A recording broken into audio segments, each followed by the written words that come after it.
बिस्मिल्लाहिर्रहमानिर्रहीम। अस्सलाम वालेकुम नाज़रीन, मैं हूं आसिम नसीर और आप देख रहे हैं हमारा यूट्यूब चैनल। नाज़रीन, हमारे साथ मौजूद हैं मशहूर उमर एस्ट्रोलॉजर न्यूमरोलॉजिस्ट मलिक महबूब साहब। अस्सलाम वालेकुम मलिक साहब, क्या हाल है, कैसे हैं आप?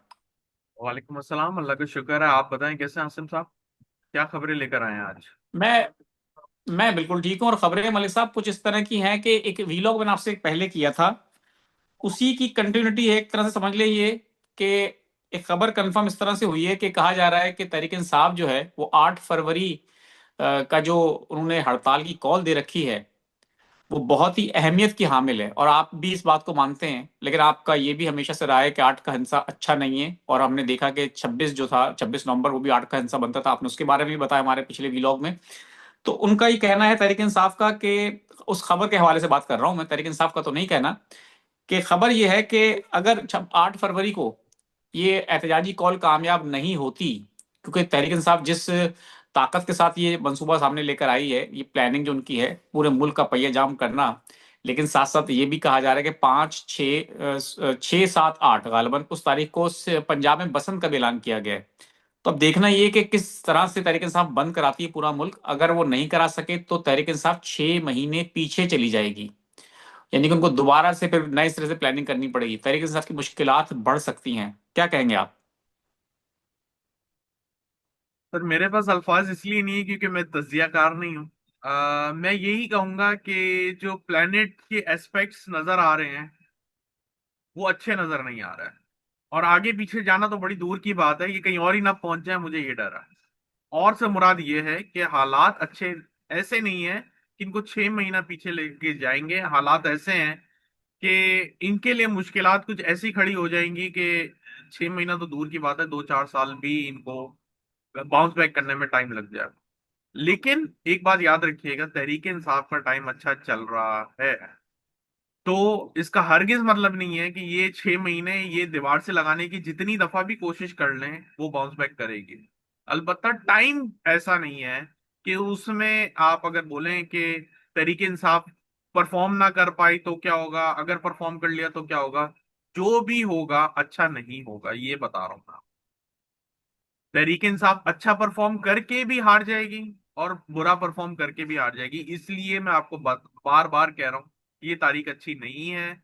इसमें अगर इन्होंने चले मान लिया, इन्होंने तारीख अनाउंस कर ली, बहुत बड़ा इन्होंने मतलब अ, एक ऐलान कर दिया कि पहिया जाम हड़ताल करेंगे, तो मेरे ख्याल से इसमें थोड़ी सी फ्लेक्सिबिलिटी करके उसको आगे ले जाना चाहिए। आई नो, अजीब सी बातें लग रही होंगी मेरी, लेकिन अगर आप वाकई एस्ट्रोलॉजी या न्यूमरोलॉजी से फायदा उठाना चाहते हैं तो एक दफा इसके ऊपर करके देखें, आपको रिजल्ट मिलेंगे। बाकी जितने भी इन्होंने किए, मैंने आपको उसी वक्त कहा था कि इनको रिजल्ट बहुत अच्छे आने वाले हैं और आए भी हैं आपके सामने। लेकिन ये पर्टिकुलर डेट इन्होंने पता नहीं क्यों सेलेक्ट की है। आई नो वो इलेक्शन की वजह से की है, लेकिन प्लानिटरी एस्पेक्ट ऐसे नहीं है। आपको दुनिया में देखें कितनी हलचल नजर आ रही है, दुनिया स्टेबल नहीं हो रही, तो आप ये कैसे सोच सकते हैं कि मुल्क के हालात स्टेबल होंगे? अब पाकिस्तान मार्स में तो नहीं है कि उसको असरात कोई और मिलेंगे। पाकिस्तान भी उसी दुनिया का हिस्सा है। अलग बात यह है कि लॉन्गिट्यूड लैटिट्यूड की वजह से जो प्लेनेट के एस्पेक्ट्स होते हैं वो ऊपर नीचे आ रहे होते हैं, आगे पीछे आ रहे होते हैं। फिर उसमें दशा का इन्वॉल्वमेंट होते हैं कि दशा कौन सी चल रही है। अच्छा, अगर अच्छी दशा चल रही है तो आपको सपोर्ट मिलेगी, अगर अच्छी दशा नहीं चल रही तो आपको सपोर्ट नहीं मिलेगी। तो ये चीजों का बहुत फर्क होता है। तो आसिम भाई, दशा की इन्वॉल्वमेंट बहुत मतलब उसकी जरूरत बड़ी होती है। तो अभी अगर तहरीक इंसाफ की दशा अच्छी चल रही है तो इसका हरगिज मतलब ये नहीं है कि आप रोड पे जाके खड़े हो जाएं कि आए ट्रक मुझे उड़ा दें, तो फिर तो ऐसा नहीं होगा, फिर तो एक्सीडेंट होगा ही होगा। अलबत्ता 8 की तारीख मैं आपको पहले से ही बता रहा हूँ, ये कॉन्ट्रडिक्ट करेगी, प्रॉब्लम क्रिएट करेगी। एक खुदा ना खास्ता, आप समझ सकते हैं, मैं नहीं बोलना चाहता हूँ, मार धाड़, जानों का नुकसान, माली नुकसान, ये सब चीजें क्लियर नजर आती हैं। तो इसमें बेहतरीन सब्स्टिट्यूट ये है कि तहरीके इंसाफ या तो उसको आगे ले जाए या पीछे ले जाए। ये अगर पर्टिकुलर डेट है अच्छा तो उसमें डू एंड डाई होगा ही होगा। डू एंड डाई है, बस खत्म हो गई बात सर। मलिक साहब, आपने कहा कि अगर ये नाकाम होती है तो तहरीक इंसाफ 3, 4 साल भी पीछे जा सकती है। फिर साथ आप ये कहते हैं कि तहरीक इंसाफ का अच्छा वक्त भी है। अगर अच्छा वक्त है तो तहरीक इंसाफ फिर पीछे की तरफ जा रही है, क्यों जा रही है? अगर अच्छा वक्त है तो फिर वो मुश्किलात का शिकार क्यों दिखाई देती है, इख्तिदार में क्यों नहीं आ पाती? ये क्या ये वजूहत समझते हैं आप? ये बड़ा अच्छा आपने सवाल किया है, और मैं इसको एक्सप्लेन करना भी चाहूंगा। मैंने आपको 2 मिनट पहले एक एग्जांपल दिया है। अच्छे वक्त का मतलब हरगिज ये नहीं होता कि आप हाईवे पे जाके खड़े हो जाएं और बोले मुझे कोई नहीं मारेगा। मैं ये बोल रहा हूँ 8 तारीख का मतलब यही है कि आप हाईवे के ऊपर जाके खड़े हो गए हैं और आप ये चैलेंज कर रहे हैं कि मुझे कोई कुचल नहीं सकता। अब आप बात समझे। अच्छे वक्त का हरगिज मतलब ये नहीं होता कि आप ऊपर से छलांग लगा लें और बोले मुझे कुछ नहीं होगा। अच्छे वक्त का मतलब ये होता है कि खुदा ना खास्ता आप एक बुलंदी पे चढ़ रहे हैं, तो ऐसा कोई इंसिडेंट नहीं होगा कुदरती तौर पे कि आप गिर जाएंगे। लेकिन आपकी जो एक कहते हैं कि आपकी डायरेक्शन गलत होगी, तो फिर तो एक्सीडेंट होगा ना सर। अब आप मेरी बात समझे, इसका मतलब तो, यही है। तो तो जैसे तहरीक तहरीक इंसाफ इंसाफ को, का लेकिन दो तहरीक साल से इंसाफ वो एहतजाज तो करना चाहती है, एहतजाज नहीं करेगी तो फिर रास्ता क्या बचा उनके पास? मैं हरगिज ये नहीं बोल रहा हूँ आसिम साहब कि एहतजाज ना करें। आप डेट बात का शायद मसला है। डेट का मसला है। डेट तो चले आती रहती है, 26 भी आएगी, 8 भी आएगी, 18, 19, ये डेटें आगे पीछे होती हैं, 17 में भी 8 बनता है। डेट का कॉन्फ्लिक्ट ये है कि ये डेट इस तरह से है कि आपके अंदर बिल्कुल सच्चाई होनी चाहिए। आप इस डेट को एकोमोडेट करने वाले बने, मतलब उसकी जो एक तपिश है उसको बर्दाश्त कर सकें। तो ये डेट बिल्कुल। वैसी नहीं है कि जिसके अंदर सियासतदान अपना कोई एक्शन करके दिखाए और उसको रिजल्ट मिले। अब आप बात समझे। उसके साथ बिल्कुल। प्लेनेटरी एस्पेक्ट भी ऐसे नहीं है कि वो आपको सपोर्ट कर रहे हो। एटलीस्ट चले डेट 8 होती कोई मसला नहीं है, प्लेनेटरी एस्पेक्ट्स अगर आपके फेवरेबल होते तो फिर भी मैं कह देता कि सर किसी ना किसी तरह मामला निकलेगा। ये निकलने की बहुत कोशिश करेंगे। अगर आप ये सोच रहे हैं कि हुकूमत इनके ऊपर हावी होगी, आप ये अपने दिमाग से निकालें। इस डेट के अंदर कॉन्फ्लिक्ट दिख रहा है, खुदा ना खास्ता कोई बड़ा हादसा दिख रहा है। आप बात समझें।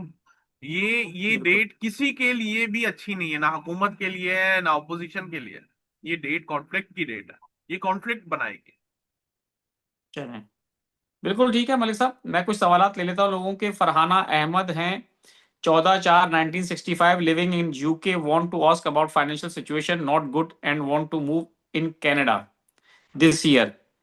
तो वो कह रही हैं कि क्या ये पॉसिबल है? डेट बताएंगे वापस, सॉरी। 14/4/1965। 14/4/1965।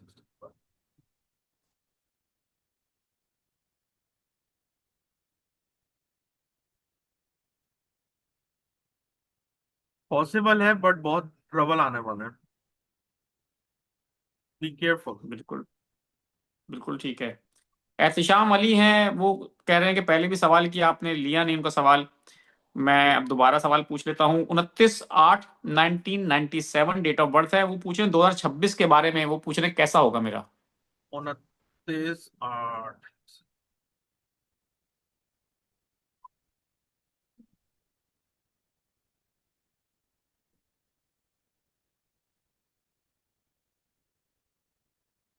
बेहतर होगा, पहले से बेहतर होगा। ठीक है। हिना है, 21/4/1997, शादी के हवाले से पूछ रही है कि मैरिज कब तक हो सकती है। 1997। एस्ट्रोलॉजिकल देखना पड़ेगा, नंबर्स में नजर नहीं आ रहा कुछ भी फिलहाल।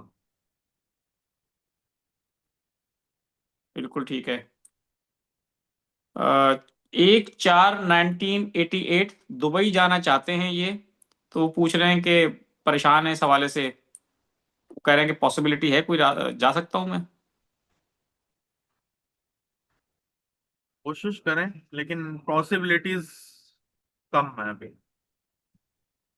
कोशिश करें। डेट ऑफ बर्थ है 17 नवंबर 1977, दिल्ली इंडिया से सवाल है।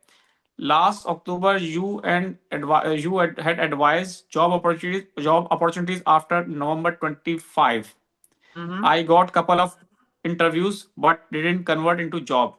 वो कह रहे हैं कि इंटरव्यूज तो बहुत हुए लेकिन जॉब नहीं हो सकी। क्या डेट ऑफ बर्थ है बताएंगे। 17 नवंबर 1977। आपका बहुत ज्यादा चेंज नजर आता है, आप ट्रेवल करें फिर आपकी जॉब लगेगी, लेकिन जॉब हो जाएगी, आपकी होगी, डोंट वरी। आप कहीं और शकील मूव अहमद करें। है। शकील अहमद, 14 मई 1985, मेरा कोई काम लॉन्ग टर्म नहीं होता, चलता, रुक जाता है।